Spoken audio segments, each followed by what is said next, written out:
Good afternoon, my brothers and sisters, and welcome to this lesson, this series of lessons, 52 Essentials of the Messianic Faith. This particular lesson is one of a very solemn nature. By that I mean,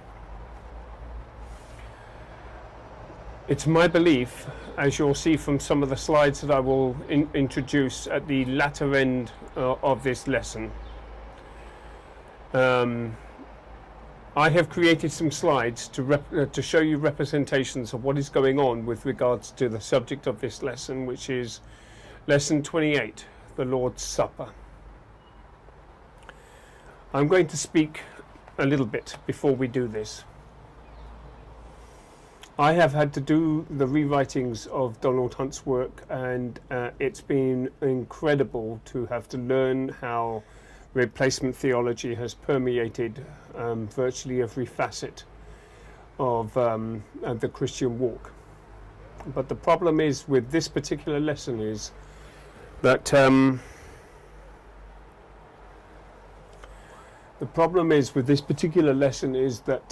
unfortunately it seems to me to be widely apparent that there are different versions, different opinions and different views with regards to what constitutes the Lord's Supper. In the slides that I'm going to present, I'm going to give a reasoned conclusion based upon my understanding of what Middle Eastern culture would have been like around about the time between Melchizedek, Moses, and Yeshua.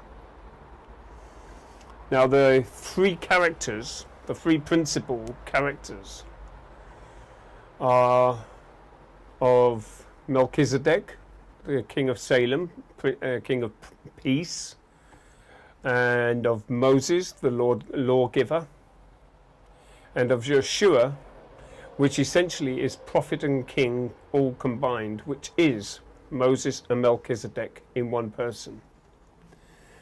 And if understood rightly, the practice that we see today going on, especially in some of the Messianic fellowships, is so heinous, it's unbelievable. It's my belief that I will show you and demonstrate at the end of this lesson what I believe constitutes as at least the bread component of the Lord's Supper.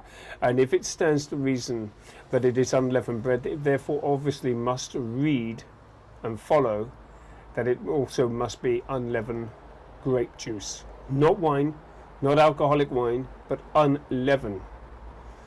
And there was a reason for that, and we're going to get into this subject. And the reason why I'm labouring the point here is because it is with great pain I have to do this lesson. This lesson, out of all of the lessons that I had to do with that adapted from Donald Hunt's work to bring it into the Messianic Judaic, or at least Messianic context, and in the non-replacement theological context, this particular lesson took a lot more work than the rest of them.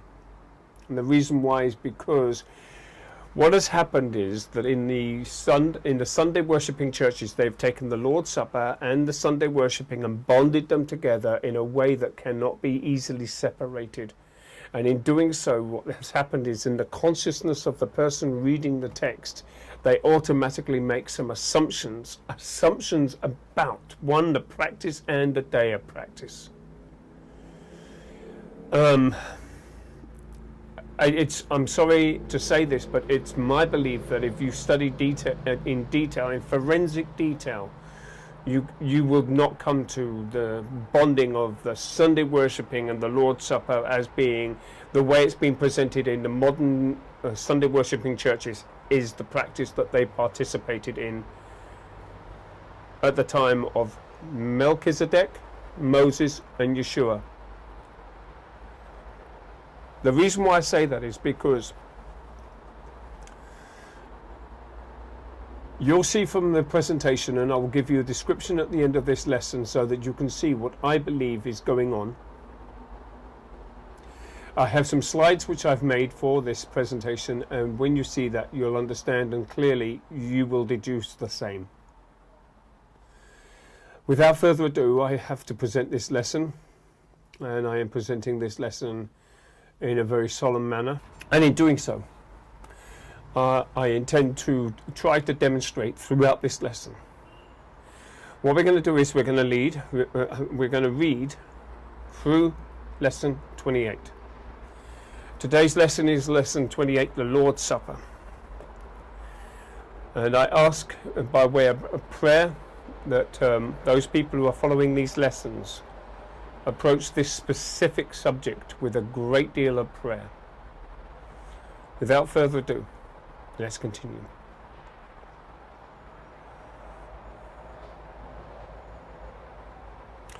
Lesson 28, the Lord's Supper. Introduction. I will introduce the activity or the event that surrounds Melchizedek. This is found in Genesis chapter 14 verses 18 through to 19, which reads, And Melchizedek, king of Salem, brought forth bread and wine, and he was the priest of the Most High God. And he blessed him and said, Blessed be Abraham of the Most High God, possessor of heaven and earth. The next one is the Passover, which is found in Exodus chapter 12 verses 1 through the 30, which reads, And the Lord and the Yahweh spake unto Moses and Aaron in the land of Egypt, saying, This is the month, shall be unto you the beginning of month. It shall be the first month of the year to you. Speak ye unto all the congregation of Israel, saying, In the 10th day of this month they shall take of them every man a lamb according to the house of their fathers, a lamb of an house, a lamb for an house. And if the household be too little for a lamb, let him and his neighbour next unto his house take it according to the number of the souls. Every man according to his eating shall make your count for the lamb. Your lamb shall be without blemish, a male of the first year. Ye shall take it out from the sheep or from the goats, and ye shall keep it until the 14th day of the same month. And the whole assembly of the congregation of Israel shall kill it in the evening. And they shall take of the blood and strike it on the two side posts and on the upper doorpost of the houses wherein they shall eat it.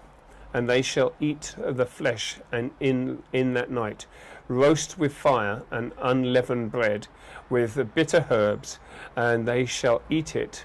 Eat not of it raw nor sodden at all with water, but roast with fire as his head with his legs, and with the purtenance thereof. And ye shall let nothing of it remain until the morning, and that which remaineth of it until the morning ye shall burn with fire. And thus shall ye eat it with your loins girded, your shoes on your feet, and your staff in your hand, and ye shall eat it in haste. It is the Lord's Passover. For I will pass through the land of Egypt this night, and I will smite all the firstborn in the land of Egypt, both of man and of beast, and against all the gods of Egypt I will execute judgment. I am the Lord, I am the Yahweh. And the blood shall be to you for a token upon the houses where ye are. And when I see the blood, I will pass over you, and the plague shall not be upon you to destroy you, when I smite the land of Egypt.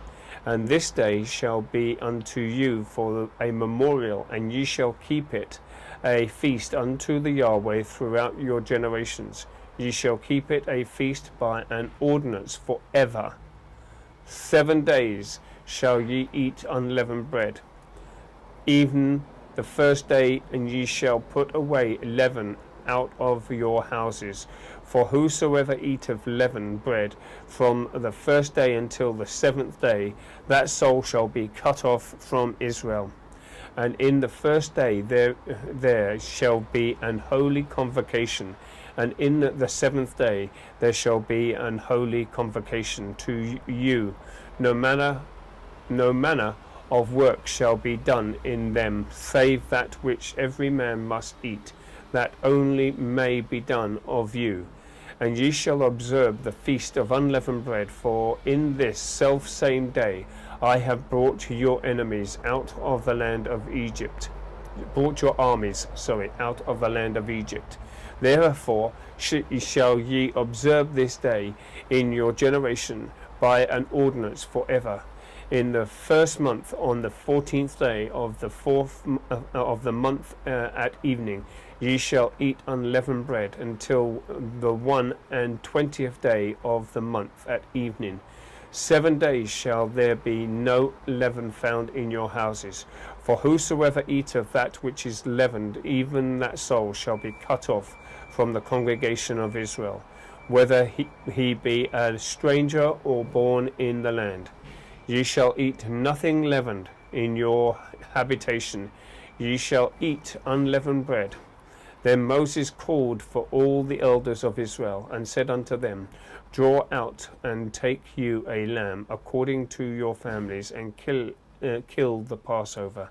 And ye shall take a bunch of hyssop, and dip it in the blood that is in the basin, and strike the lintel and the 2 side posts with the blood that is in the basin.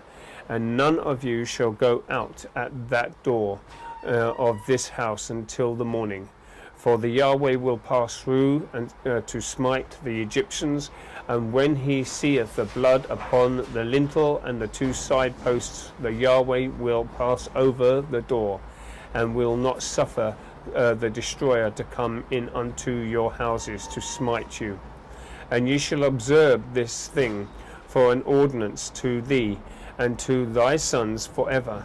And it shall come to pass, when ye be come to the land which the Yahweh will give you, according as he hath promised, that ye shall keep this service. And it shall come to pass, when your children shall say unto you, What mean ye by this service? That ye shall say, It is the sacrifice of the Yahweh's Passover, who passed over the houses of the children of Israel in Egypt, when he smote the Egyptians, and delivered our houses, and our people bowed the head and worshipped. And the children of Israel went away and did as the Yahweh had commanded Moses and Aaron, so did they. And it came to pass that at midnight the Yahweh smote all the firstborn in the land of Egypt, from the firstborn of Pharaoh that sat on his throne unto the firstborn of the captives that was in the dungeons, and all the firstborn of the cattle. And Pharaoh rose up in the night, and he and all his servants and all the Egyptians. There was a great cry in Egypt, for there was not a house where there was not one dead. Now in the Gospels we read this account. Matthew chapter 26 verse 26. And as they were eating, Yeshua took bread and blessed it and brake it and gave it to the disciples and said, Take, eat, this is my body. And he took the cup and he gave thanks, and he gave it to them, saying, Drink ye all of it, for this is my blood of the New Testament, which is shed for many for the remission of sins. But I say unto you, I will not drink henceforth of the fruit of the vine, until that day when I drink it anew with you in my Father's kingdom. Mark chapter 14 verse 12 to 25 reads, And the first day of unleavened bread, when they killed the Passover, his disciples said unto him, Where wilt thou that we go and prepare that thou mayest eat the Passover? And he sendeth forth 2 of his disciples, and saith unto them, Go ye into the city, and there shall meet you a man bearing a pitcher of water. Follow him. And wheresoever he shall go in, say ye to the good man of the house, The master saith, Where is the guest chamber, where I shall eat the Passover with my disciples? and he will show you a large upper room, furnished and prepared. There make ready for us. And his disciples went forth and came into the city, and found as he had said unto them, and they made ready the Passover. And in the evening he cometh with the 12, and as they sat and did eat, Yeshua said, Verily I say unto you, one of you which eateth with me shall betray me. And they all began to be sorrowful, and to say unto him one by one, Is it I? And another said, Is it I? And he answered and said unto them, It is the one of the 12 that dippeth with me in the dish. The Son of Man indeed goeth, as it is written of him, but woe to that man by whom the Son of Man is betrayed. Good were it for that man if he had never been born. And as they did eat, Yeshua took bread and blessed it and brake it, and gave to them, and said, Take, eat, this is my body. And they took, and he took the cup, and when he had given thanks, he gave it to them, and they all drank of it. And he said unto them, This is my blood of the New Testament, which is shed for many. Verily I say unto you, I will drink no more of the fruit of the vine, until that day I drink it anew in the kingdom of God. Luke chapter 22 verses 14 to 23 reads, And when the hour was come, he sat down, and the 12 apostles with him. And he said unto them, With desire I have desired to eat this Passover with you before I suffer. For I say unto you, I will not any more eat thereof, until it be fulfilled in the kingdom of God. And he took the cup, and he gave thanks, and he said, Take this, and divide it among yourselves. For I say unto you, I will not drink of the fruit of the vine until the kingdom of God shall come. And he took the bread, and he gave thanks, and he brake it, and he gave it unto them, saying, This is my body, which is given for you. This do in remembrance of me. Likewise also the cup after the supper, saying, This cup is in the New Testament, in my blood, which is shed for you. But behold, the hand of him that betrayeth me is with me on the table. And truly the Son of Man goeth, as it was determined, but woe unto that man by whom he is betrayed. And they began to inquire among themselves, which of them it was that should do this thing. John chapter 13 verses 1 through to 3 reads, Now before the feast of the Passover, when Yeshua knew that his hour was come, that he should depart out of this world unto the Father, having loved his own which were in the world, he loved them unto the end. And supper being ended, the devil having now put into the heart of Judas Iscariot, Simon's son, to betray him, Yeshua, knowing that the Father had given all things unto his hands, and that he was come from God, and went to God. The Lord's Supper. Now I have highlighted the term the Lord's Supper because there are references to the Lord's Supper. And what has happened is that in the belief system between the Messianics and the Sunday worshippers have all ostensibly latched onto the title and called it the Lord's Supper. The Messianics have latched onto the title and called it the Passover. And therein lies the division between the Messianics, the Shabbat keepers, and the Sunday worshippers, the Trenters. And the problem is that this is actually the same thing. The Lord's Supper and the Passover are one in the same. The point being is that Christianity, which actually is the Messianic faith that we have today, should have been a sect of Judaism, and extended itself throughout the entire Tanakh into the fulfilled covenant that we now have. There has been a division, and the division has been because man, and I'll say this, man is a great wall builder but a lousy bridge builder when it comes to biblical matters. The Lord's Supper. These are mentioned in Luke 14:24. For I say unto you that none of those men which were bidden shall taste of my supper, indicating that it is his supper. 1 Corinthians chapter 11 verses 20 to 27, which reads, Whence ye come together, wherefore unto one place, this is not to eat the Lord's supper. Eating every man taketh before another his own supper, and one is hungry and another is drunken. What? Have ye not houses to eat and to drink in? Or despise ye the church of God, and shame them that have not?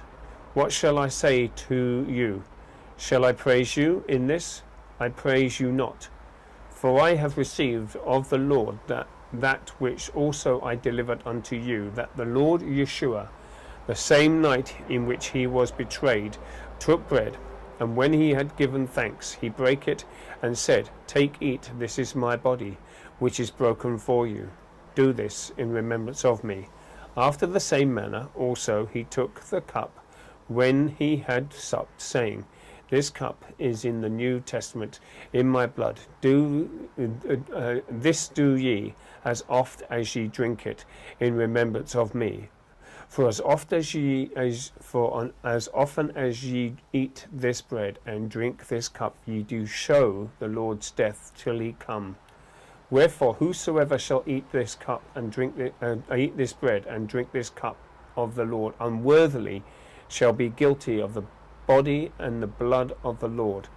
And I'm going to point out here, there are several ways of eating this unworthily. This is unleavened bread. So those people who are eating leavened bread, the puffed up stuff that you find often in Messianics, they're eating this unworthily. They're eating it also in a gluttonous manner. Unleavened bread and unleavened wine are to be taken. Leavened bread and leavened wine are not to be taken.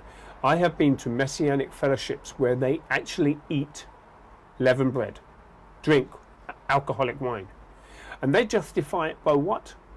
They try to justify it by some rabbinical twist or some Tokanot or Mahasim or some other indices. But if you notice, that's the Messianic problem with this issue. The Christianity problem is that they're eating matzos, which is like a cracker. My belief is that I don't think a cracker was made at the time of Moses. I'm assuming, and yet again I'm assuming, that when Melchizedek delivered bread and wine, we do not know what that bread and wine was. But if we're in the Middle East, and if you've ever been to the Middle East, you'll understand how they make bread. They do. They knead it, they smash it together, they string it out, and if they want to have unleavened, they literally pat it like this, and then slap it onto a hot plate, which then it rises. It looks quite similar to pita bread. In fact, pita bread is exactly the kind of bread that they have in the Middle East. So I would say that the pita bread is the kind of bread that they would have had, unleavened pita bread. A matzos cracker, that's one extreme of abusing, my belief. And the fluffy bread in the Messianics is another. Also, I'm going to show you at the end some slides of what the Catholics do. Now, in the next one that deals with the Lord's Supper is Revelation 19:9, which reads, He saith unto me, Right, blessed are they which are called unto the marriage supper of the Lamb. And he saith unto me, These are the true sayings of God.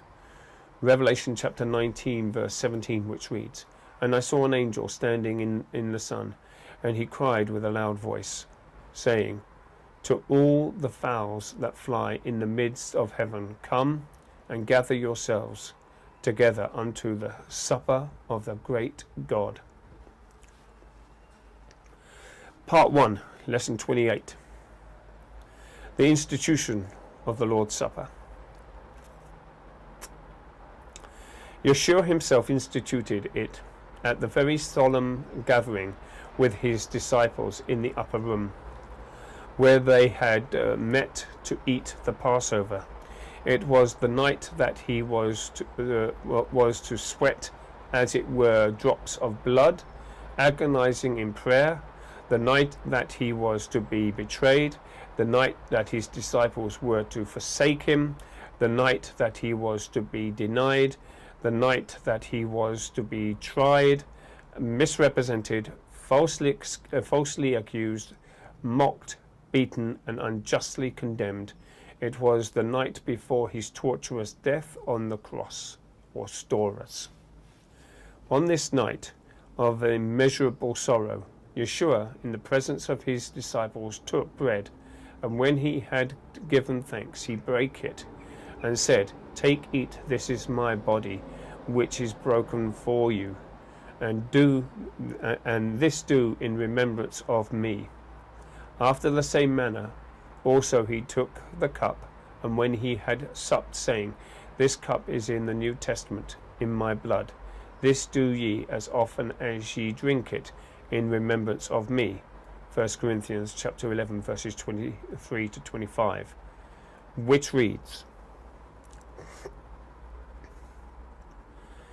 "For I have received of the Lord that which also I delivered unto you, that the Lord Yeshua, the same night in which he was betrayed, took bread, and when he had given thanks, he brake it, and said, Take, eat, this is my body, which is broken for you. Do this in remembrance of me. After the same manner he took the cup, and when he had supped, saying, This cup is in the New Testament in my blood. This do ye as often as ye drink it in remembrance of me. Part 2, Lesson 28. The proper observance of the Lord's Supper. When approaching the burning bush, Moses was commanded, Put off thy shoes from off thy feet, for the place where thou standest is holy ground. Likewise, the Lord's Supper is a time of reverence and sacredness. In the Tanakh, tabernacle service was a time of reverence. This service was typical of the Brit Haggadah service. If the tabernacle service was reverently observed, even so should the fulfillment of the Brit Haggadah service be observed reverently. 1. In observing the Lord's Supper, we are to remember Yeshua. Yeshua said, Do in remembrance of me. 1 Corinthians chapter 11, verse 24 to 25. According to the elements used in the Lord's Supper, we should naturally remember him in his moments of agony and death, as we partake of the bread, which is symbolic of his broken body, which should be reminded of his intense suffering for us. As we drink of the cup, which is symbolic of his blood, which was shed for us, we should recall that we are but condemned sinners, saved by grace and cleansed by the blood of Yeshua. Apart from this, there can be no scriptural observance of the Lord's Supper. 1 Corinthians chapter 11 verse 24 to 25 reads, And when he had given thanks, he brake it and said, Take, eat, this is my body, which is broken for you. Do this in remembrance of me. After the same manner also he took the cup, when he had supped, saying, This cup is in the New Testament in my blood. This do ye as often as ye drink it in remembrance of me. Number 2. In observing the Lord's Supper, we are to examine ourselves. But let a man examine himself, and so let eat of that bread and drink of that cup. 1 Corinthians chapter 11 verse 28. The contrasts of the Pharisees and the publicans, Luke chapter 18 verse 10 through to 14, is an excellent illustration of the right and the wrong attitudes for our partaking of the Lord's Supper. It is an excellent opportunity to search our hearts and confess our faults and shortcomings when we partake of the emblems representing the Saviour's death for our sins. 1 Corinthians chapter 11 verse 28. But let a man examine himself, and so let him eat of that bread and drink of that cup. Luke chapter 18 verse 10 through to 14, which reads, 2 men went up into the temple to pray, the one man a Pharisee and another a publican. The Pharisee stood and prayed thus with himself, God, I thank thee that I am not as other men are, extortioners, unjust, adulterers, or even as the publicans. I fast twice in the week, I give tithes of all that I possess. And the publicans, standing afar off, would not lift up so much as his eyes unto heaven, but smote upon his breast, saying, God be merciful to me, a sinner. I tell you, this man went down to his house justified rather than the other. For every one that exalteth himself shall be abased, and he that humbleth himself shall be exalted. Number 3, in observing the Lord's Supper, we are keeping an appointment with Yahweh and Yeshua. But I say unto you, I will not drink henceforth of this fruit of the vine until that day when I drink it anew with you in my Father's kingdom. Matthew chapter 26 verse 29. These words were spoken by Yeshua to his disciples in the upper room at the time of the institution.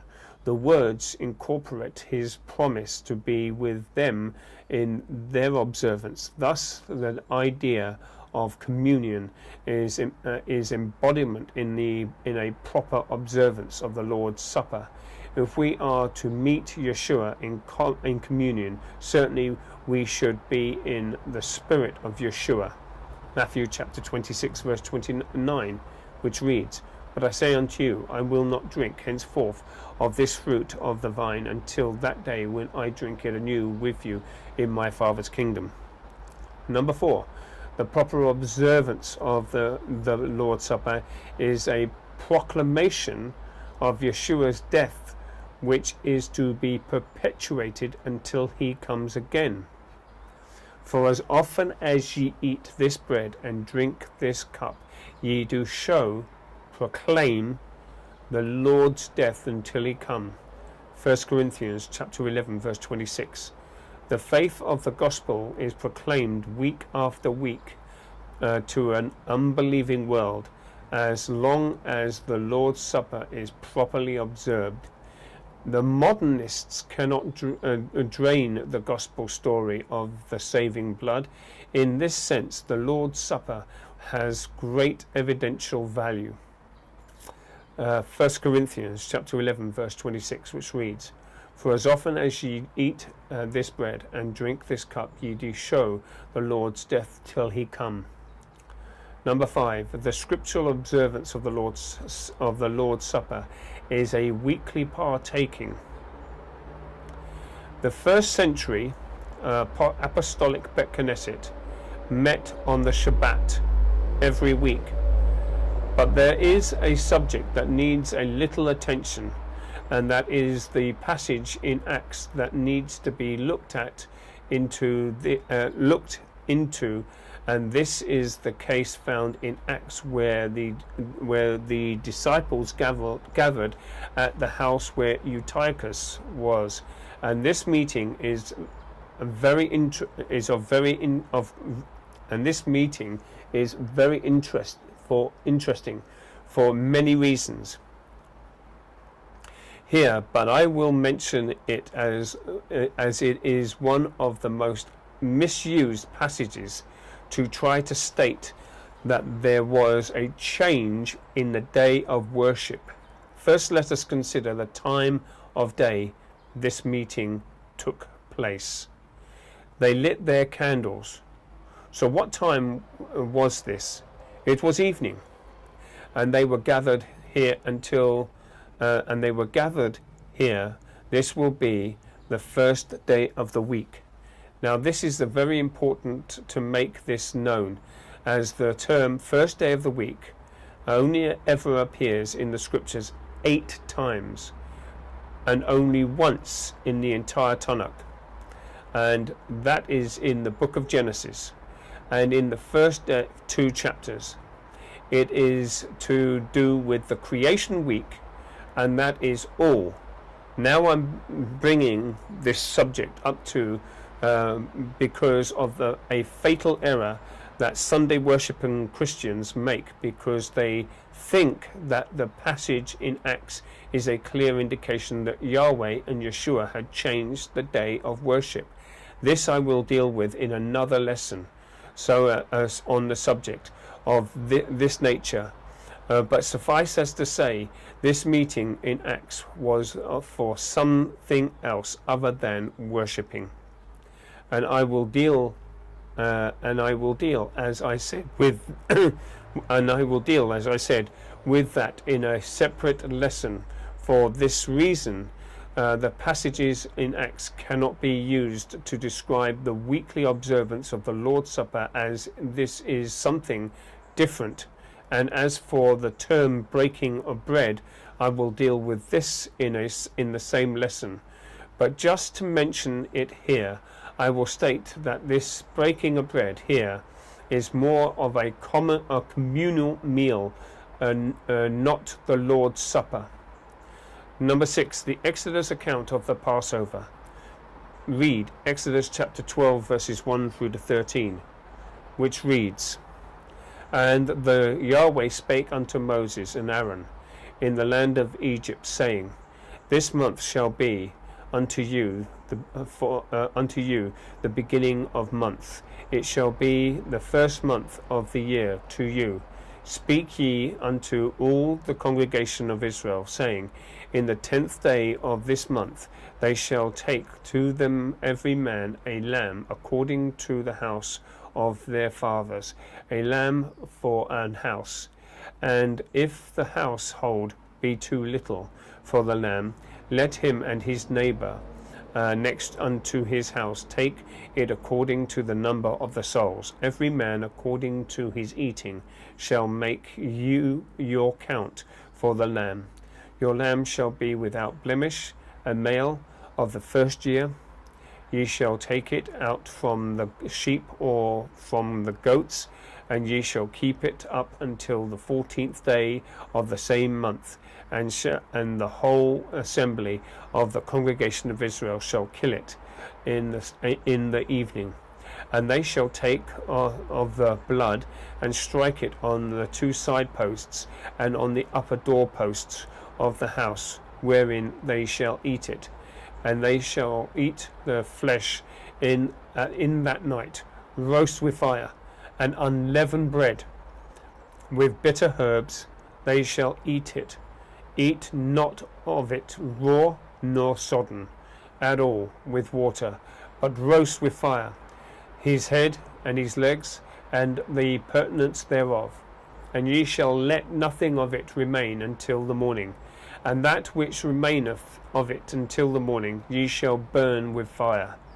And thus shall ye eat it, with your loins girded, and your shoes on your feet, and your staff in your hand. And ye shall eat it in haste. It is the Lord's Passover.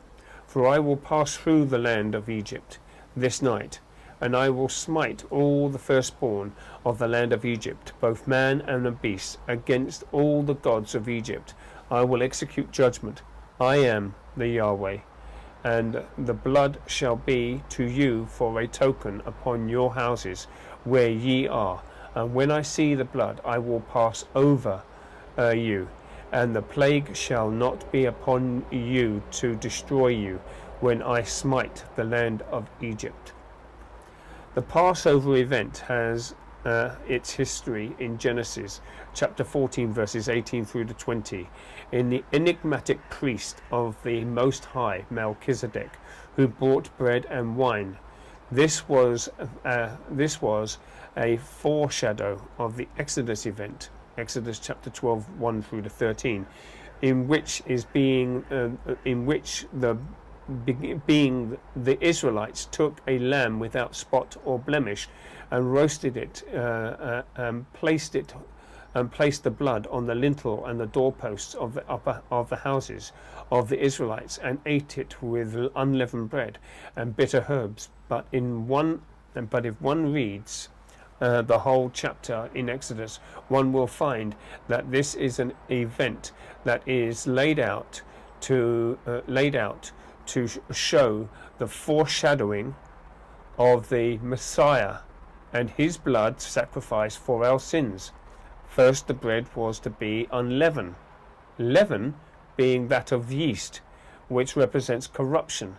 In Matthew chapter 16 verse 6 through to 12, Yeshua is warning us to be aware of the leaven of the scribes and the Pharisees. And whilst it is true that Yeshua is pointing to the traditional practices of the scriptures and of the scribes and the Pharisees, it is worthy of note that one of these practices involved polluting the commandments of Yahweh. So if we go back to the Melchizedek account, we see that bread and wine was part of that event. This was clearly a foreshadow of Exodus event, which clearly was a foreshadow of the coming Messiah. Now it would be evident that if the Messiah was to be sinless, that being and meaning without corruption, then it must therefore stand that the Melchizedek to Exodus must have been with unleavened bread, without corruption, as the bread in the Lord's Supper was to be a representation of the body. Note, not actual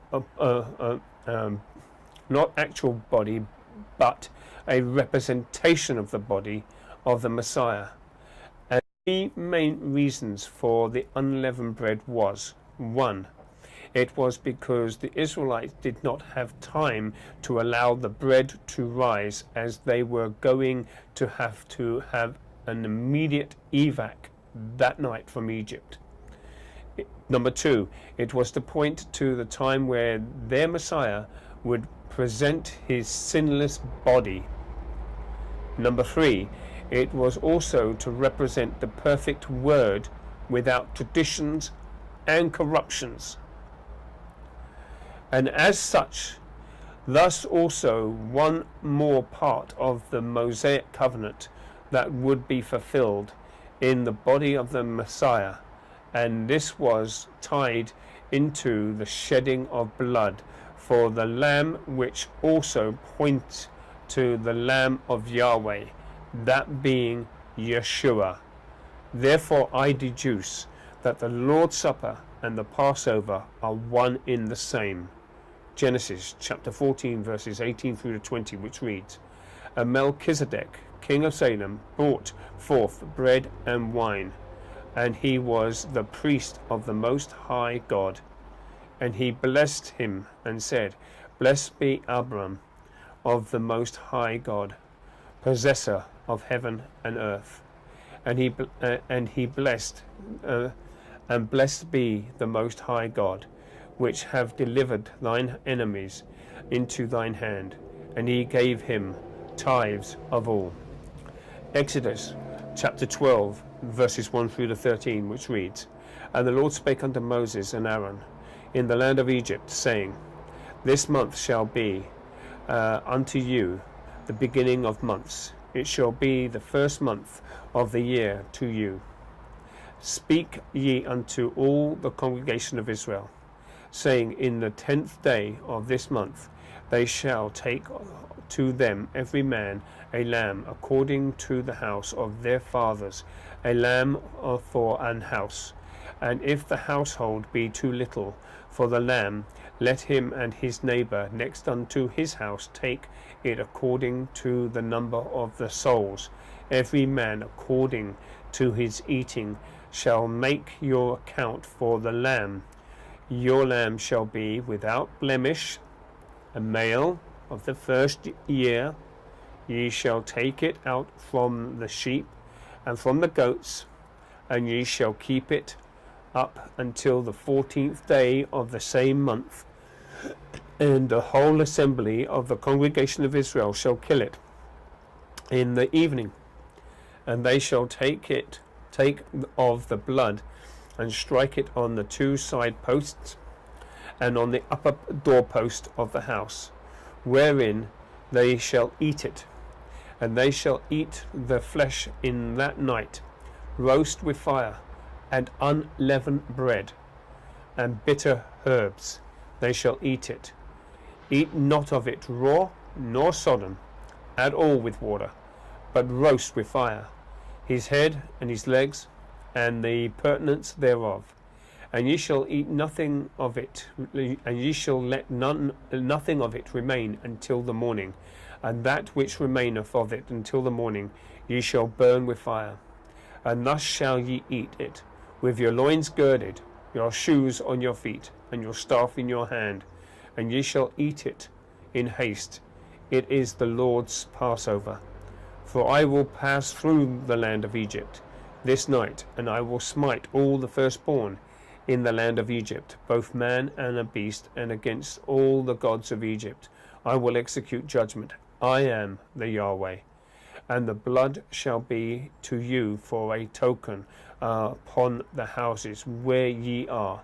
And when I see the blood, I will pass over you, and the plague shall not be upon you to destroy you when I smite the land of Egypt. Matthew chapter 16, verses 6 through to 12, which reads, And when Yeshua said unto them, Take heed and beware of the leaven of the Pharisees and of the Sadducees. And they reasoned among themselves, saying, It is because we have taken no bread.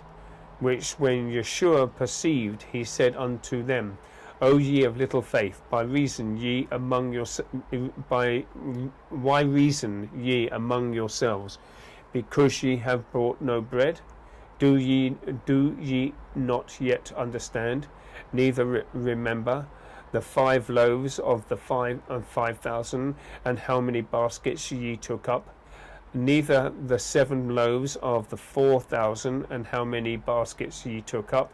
How is it that ye do not understand, that I spake it not to you concerning bread, that ye should beware of the leaven of the Pharisees and of the Sadducees?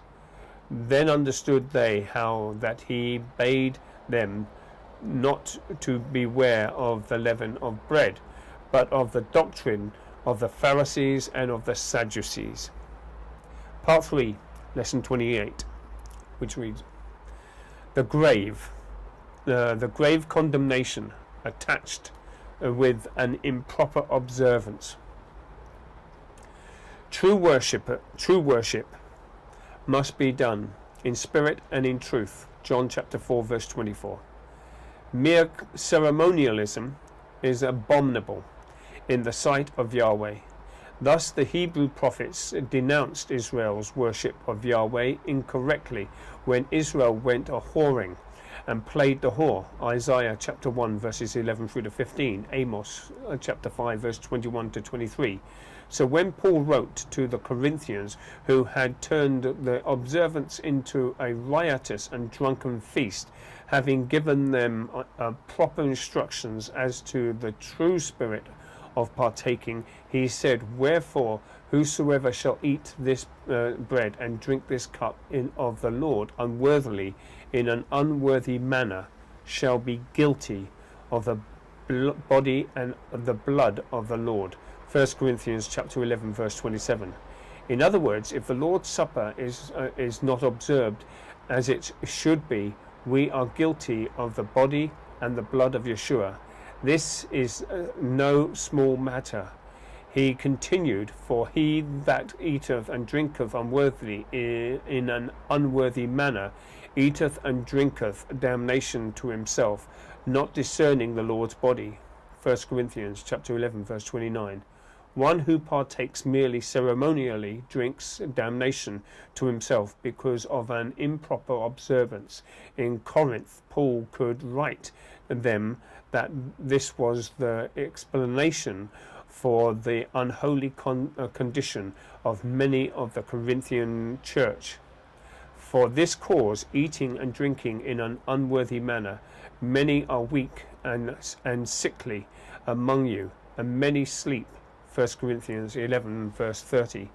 They were exhorted to partake in a proper manner, lest they come together unto condemnation. 1 Corinthians chapter 11 verse 34. John chapter 4 verse 24 reads, God is a spirit, and they that worship him must worship him in spirit and in truth. Isaiah chapter 1 verses 11 through to 15. To what purpose is the multitude of your sacrifices unto me, saith the Yahweh? I am full of the burnt offerings of rams, and of the fat of the fed beasts, and I delight not in the blood of bullocks, or of lambs, or of the goats. When ye come to appear before me, who have required this at your hand, to tread my courts? Bring no more vain oblations. Incense is an abomination unto me. The new moons and Shabbats are the calling of assemblies. I cannot always with. It is iniquity, even the solemn meeting. Your new moons and your appointed feasts my soul hateth. They are a trouble unto me. I am weary to bear them. And when ye spread forth your hands, I will hide mine eyes from you.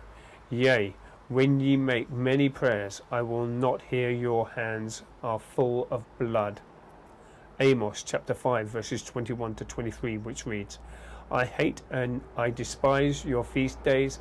I will not smell in your solemn assemblies.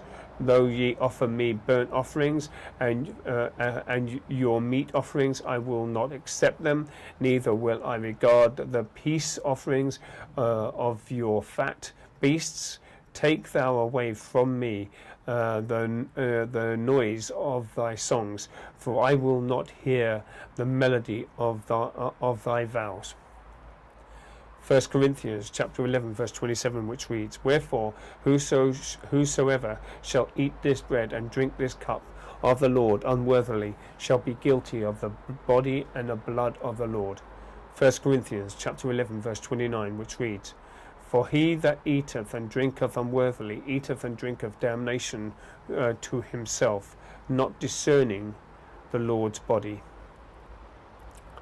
1 Corinthians chapter 11 verse 30, which reads, For this cause many are weak and sickly among you, and many sleep. 1 Corinthians chapter 11 verse 34 reads, And if any man hunger, let him eat at home, that ye come not together unto condemnation, and that the rest will I set in order when I come. Please make a note of the following passages. 1 Corinthians chapter 11 verse 26, which reads, For as often as ye eat this bread and drink this cup, ye do show the Lord's death till he come. And finally,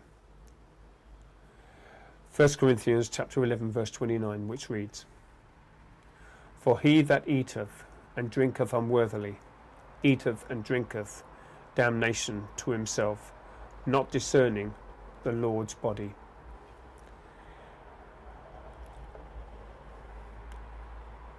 Now the portion of this lesson is done. I'm now going to demonstrate to you by showing you some slides. The first slide I'm going to show you is what the Catholics do. They have a rice paper wafer. I call it the Jesus cookie. It's actually a rice paper wafer. On one side it has a cross on it, the other side it has IHS, and it is eaten by placed on the tongue, and then they give you alcoholic wine. That's Roman Catholicism. That's the leaven of the Pharisees and the Sadducees that the Catholics have. Now we're going to go to what the Protestant churches do. They have a matzos bread and a little cup. And you have a little cup and a matzos bread, and you break a little matzos, you eat that, and you drink from this little cup. That's what the Protestants do. By the way, that is almost too close to Catholicism for my liking. And I'm going to say this because when it comes to the issue of matzos bread, when I first started doing this, when I used to look at the matzos bread, I used to look at the carton. I think they've changed it now, but when I first saw it on the carton, it said not suitable for Passover.